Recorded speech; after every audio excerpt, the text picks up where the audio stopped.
এ কি ব্যাপার, আবিদের কোলে নাফিস। আসসালামু আলাইকুম everyone, welcome my another daily blog. So আজকে আমাদের বাসায় সবাই আসছিল। সো নাফিসের পায়ে ব্যথার কারণে নাফিস হাঁটতে পারছিল না। তো আমরা সবাই বাসে এসে সুন্দর মতো রেডি টেডি হয়ে গেলাম। আমি আমার বরাবরই দুষ্টামি করি, সেটাও শেষ হয়ে গেল। এই যে এটা হচ্ছে সুস্মিতা আপু আজকে আমাদের বাসায় এসছে ওনার হাজব্যান্ডকে নিয়ে অ্যান্ড বেবিকে নিয়ে।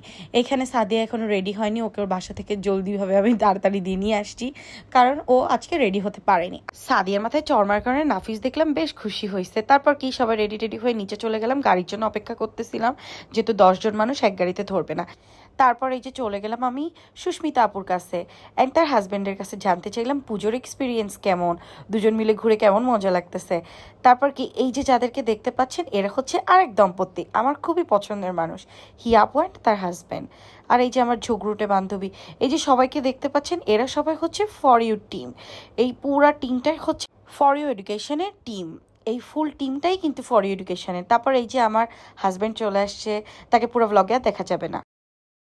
তারপর কি অনেক মানুষ থাকার কারণে সাদিয়া আমার কোলে বসছিল, আর কি খুশি সে। আর পেছন থেকে সবাই বলতেছিল ও মা এরা তো মা মেয়ে। আমি আর সাদিয়া নাকি মা মেয়ে সন্তানকে কোলে বসাইছি, এইটা নিয়ে পুরো রাস্তায় এরা আমাকে খ্যাপাইছে। তারপর আমরা চলে গেছিলাম জাপানিজ গার্ডেনে। জাপানিজ গার্ডেনটা বাইরে থেকেই দেখতে পাচ্ছিলাম, কারণ আজকে বন্ধ ছিল, এটা আমরা জানতাম না। ওর ভাঙা পায়ের উপরে একটা গাট্টা দিবানি, শাশুড়ির সাথে বিয়াদবি করে। সি সি সি সি শাশুড়ির সাথে বিয়াদবি করেন কেন? হ্যাঁ, আমার মানে কি পাত্তা দিলা না? ছোটখাটো বলে। হ্যাঁ, আমার মা তো ইয়াং, তাই বলে কি শাশুড়ির সাথে পারে না?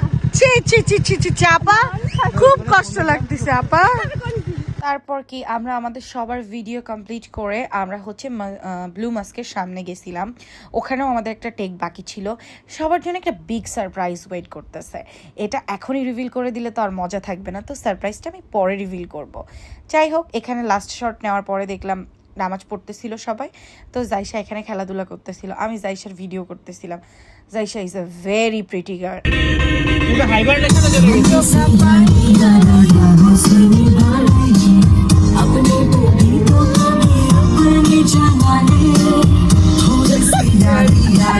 এই যে এতগুলো মানুষকে নিয়ে আমরা চলে গেলাম শ্রীমুদাতে চা খেতে। বাঙালি সবাই এক হইছি, আর চা খাবো না তা কি কখনো হয়? তারপর এই যে সবাইকে নিয়ে পৌঁছে গেলাম আমরা শ্রীমুদাতে। এই যে চা চলে আসছে, আমাদের সবার গল্প। অনেকদিন পর মনে হচ্ছে আমি বোধহয় বাংলাদেশে চলে আসছি, পছন্দের মানুষগুলো সবাইকে নিয়ে একসাথে। মা যখন ঢুকে গাড়ি থেকে বেরোবার সাথে সাথে ঠাস ঠাস ঠাস ঠাস চা ধর।